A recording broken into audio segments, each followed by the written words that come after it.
You are listening to Wealthy Muslim Woman Podcast, episode number 12 with Saima Ali, MD. Assalamu alaikum everyone. I hope you are all doing wonderful.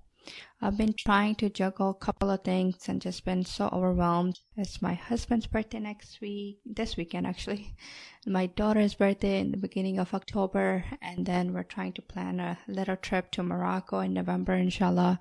So it's just been a lot of planning. Anyways, I hope you are all doing wonderful, and thank you so much for listening in, and thank you for all the questions and all the suggestions that I am getting. Today, we will talk a little about real estate. Real estate is another form of investment. So the way you can make your money grow is through different investments. The options are either stocks, mutual funds, bonds, CDs, the stock market, and then the other market is the real estate market.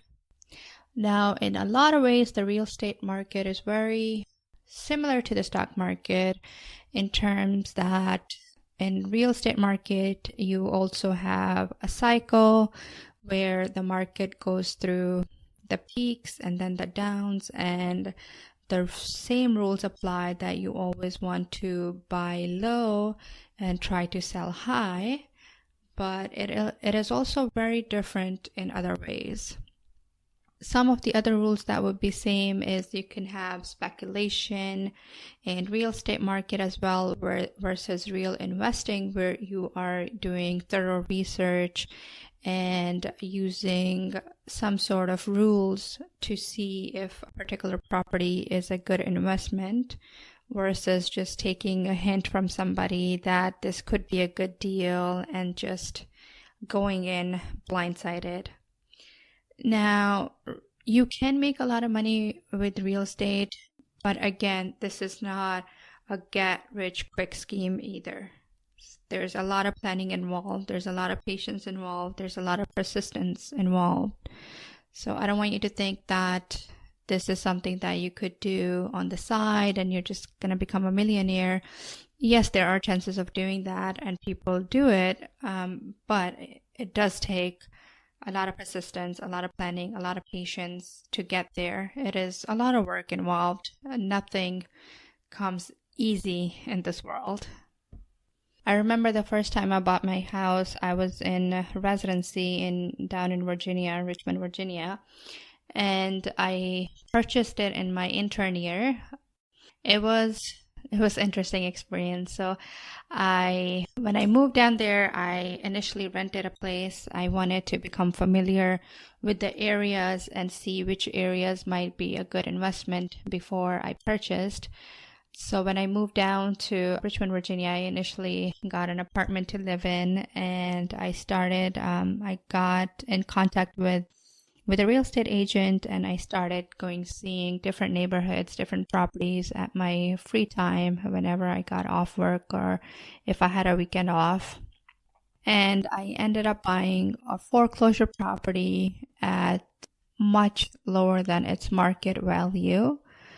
But a couple of things that I didn't know was, first, I had to call in and get the water, heat, and electrical transferred over to my name. So I closed and I moved into this house and I realized I have no running water, no heat, and no electricity. And there were no appliances, no fridge, and no washer, no dryer. And I bought this house around November time, so it was getting cold, and I was on a really tough rotation. I was on inpatient, and I had to be at a hospital at 5:30 in the morning, and I didn't get off till 7, 8 at night. So then I was coming home to this dark house with no water, with no heat. It was cold. And then waking up again and going back to work and showering at the hospital. And it took over a week trying to get these services installed because for some of these I needed to be home, but of course I couldn't be home because I was working. So that was interesting. And then a couple of other mistakes that I made was when I went for closing, I saw that the one of the toilets was broken into. I'm not sure. It was fine when I had seen it initially, and then on the day of closing, it was broken. And I could have asked the seller to reduce the price or somehow got them to fix it, but I just did not even think of it at the moment. And later on, obviously, I did not have any money to try to get it fixed. I had actually just finished, before graduating from medical school, my last rotation was cardiothoracic surgery. And I remember the surgeon coming in and saying, hey, my toilet broke the other day and I had to get this guy to come in and fix it. And he charged me $600 for 10 minutes of work. And all I kept thinking was, okay, I just closed in this house and I don't have any extra money to get somebody to fix. And the worst was I didn't even have time for somebody else to come in and try to get it fixed. So I ended up watching a YouTube video and fixing it myself. And it didn't seem hard at the moment. And I thought I got it all functioning and worked. But 4 years later, when I'm selling this place and the inspector comes in, that's when I realized that I did not tighten it as much. So there had been a small leak going into the floor of the house. So the sub-basement roof got a lot of damage, and the floor underneath there had a lot of damage. So I had to get it fixed before I could sell it. Thankfully, the insurance covered. So most of the cost was covered by that. But lesson learned, if you don't know what you're doing, try to get a professional to come in and fix it. And then another lesson that I learned is when I was selling, I had moved to New York, back to New York, and the property was obviously in Virginia, and I needed to sell it there. I had nobody else there to look after it, just a realtor.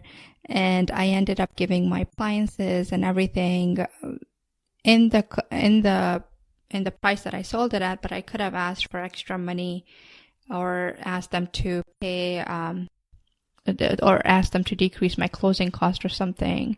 So I think I could have made a little bit more money at closing and again at buying as well. But at those moments, I made the best decisions that I could, so I have no regrets about it.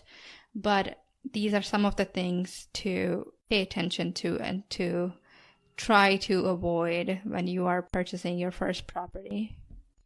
Now, also, it's not recommended to buy a place if you will be there for less than at least 5 years. But for me, it ended up being a good deal. I think I had a lot of positive things going in. I purchased a foreclosed property in a really good neighborhood with really good schools, and it was just the right size. And I was able to get a physician mortgage. I basically paid 0% down. The closing costs were covered by the seller, and I was able to move into this huge house, and my monthly mortgage was actually less than the rent I was paying at the apartment. And because I purchased the property at such a significantly lower price, when I sold it, the market was kind of back to normal, and I was able to sell it at its market value and make the extra money out of it and basically live rent-free during my residency as well. I wish I had kept the property as investment property and rented it out. I could have gotten a good amount of rent there. However, at the moment, that was the best decision that I could made, and that's what I did. Ended up selling the place when I moved. What are some of the benefits of real estate investment? Property appreciates. So you are hoping that you buy at a low price and eventually that property price is going to increase. And if you plan on selling it later on, then you will be able to benefit some of that appreciation. You can also get cash flow from real estate. So you can purchase a property and rent it. So the rent you are getting could create some positive cash flow for you. Property also depreciates in value over time. There are IRS laws for this, and it tells you what percentage you can depreciate each year, and thus you are able to take tax deductions for this. There are also tax benefits for purchasing a property. You can deduct the interest you are paying for the mortgage, as well as the property tax that you are paying will reduce your other income. So you purchase a property that you're hoping will appreciate in value or create positive cash flow for you, plus it'll reduce your income tax as well. There are many different type of real estate investments that you can do. You can purchase raw land and hope that either you are going to sell it later on when the price has gone up, or you could create some sort of other investment there, such as a parking lot or something else. The most common type of real estate investment that people do is single family homes. So they'll purchase a single family home and then rent it out. There are also small apartment buildings that you could purchase. So there are different type of laws and regulations with the increase in the number of units each property will have. If you purchase a duplex, a triplex, or quad, those usually are considered, for law purposes or for finance purposes, are considered a single unit. And then if it goes above 4 or 5 families, then that's considered in a different category, and you may have to apply for a different mortgage and different set of rules apply. You can also invest in large apartment buildings that would be over 50 units. And usually for those type of deals, it's usually syndicate deals where a bunch of people pool in money and then they'll buy the big building and they'll share the profits from that and the expenses, of course. You can also invest in something called a real estate investment trust, REITs. This is kind of what mutual fund is to the stocks. So you have a trust created kind of on a market where you can go to Vanguard or other brokers and you could invest in these trusts, and you are investing in real estate, but the return will not be as great as if you're doing everything hands-on. But at the same time, you are not putting all that time and that hard work and that effort in either. You can also invest in commercial real estate. This is where you will be leasing that property to an office or to other type of small business. If you are a medical doctor, you can purchase a property and then lease that office to your own practice. And there are added tax benefits of doing that. Or you can have a couple of offices there and rent one to yourself, to your own business, and then rent to other colleagues or other businesses and create more income for yourself. Another way to invest in real estate is through tax liens. So obviously you're familiar that each property owns taxes to the local government, to the state government, and the federal government. And when somebody does not pay their taxes, sometimes you are able to purchase that tax lien. So the government may say that you are able to purchase this property if you pay this much tax that is owed on it. Now, this can be a risky business. You really should do your research and get knowledge in that area before you explore that. You can also buy notes. This is basically the mortgage note. Wherever a document where a mortgage is written is called a note. And somebody who owns a building can decide to sell you that note, and you pay them a monthly mortgage type of payment, certain percent, instead of going through a conventional loan through a bank. What can you do with real estate? Well, one way of creating income is if you just want to create a primary residence for yourself. So for me, when I did it while I was in residency, I purchased a house. I was living there myself, and this would be called buy and hold. I was living there, and then I was able to sell it when the value appreciated, and I had to move out. Other thing you can do is buy the property and rent it out. And another way of making money in real estate is through flipping real estate. So you would buy torn out houses that need some sort of, they call it TDL, tender love and care, TLC. Yes, TLC, tender love and care. And you fix these properties and then you sell them at a higher price. There are a couple of rules that you should keep in mind when looking at real estate properties. They include the 2% rule. 2% rule says that your rent that you are getting from a property should be at least 2% of your purchase price. If you are paying $100,000 for a single family home, then your rent from that should at least be $2,000 a month. This is being very conservative. Some people say 1% rule. So if you are able to buy a property for $100,000, then you should be able to rent it for at least $1,000 a month. Another rule to keep in mind is something called the 70% rule. That rule states that you should purchase a property at a price where you are paying 70% of the market price minus the expenses and rehab. So if a property is valued at $100,000 and it will require additional $10,000 of work, then you should not put more than $60,000 plus the $10,000 to do the rehab and the work. So you are paying $70,000 for that property. Now, each of these topics on different type of investments and different type of things that you can do with real estate, each of these things can take hours and hours to discuss. And don't have that much time on this episode, but I'll try to discuss a little bit more in the upcoming episodes. But you'll have to do most of the work yourself. I'll post some books that I really like on real estate, and also Bigger Pockets website is really good. They have a lot of resources there.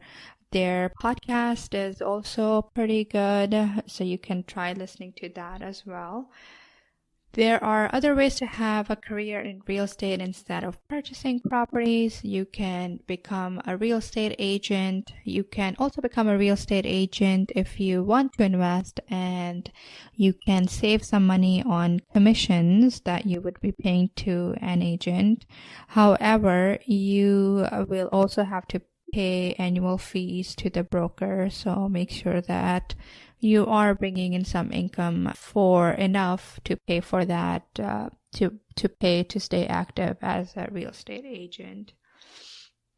You can also become an appraiser of real estate property. You can get into construction. You can become an escrow agent. You can get a job with the mortgage firms. So there are many ways of starting in real estate. A lot of people try to start with becoming a real estate agent.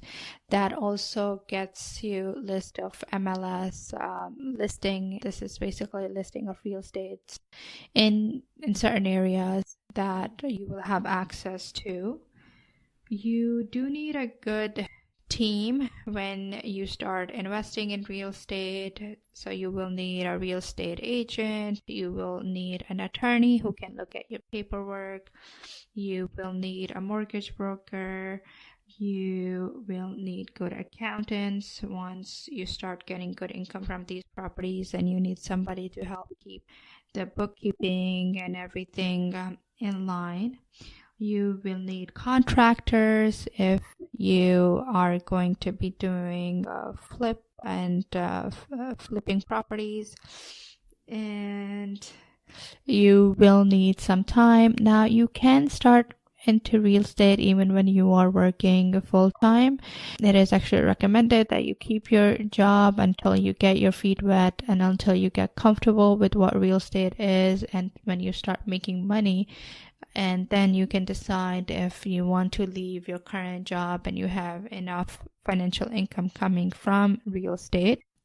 But initially, it's not easy to just start getting big checks the way they show on these TV channels. All right, girls, this was just a basic introductory episode to real estate, and I just realized this way about 20 minutes. So inshallah, I'll talk to you a little bit more about real estate in the next episode, and then we'll see where to go from there. All right, inshallah, I'll talk to you soon. Bye.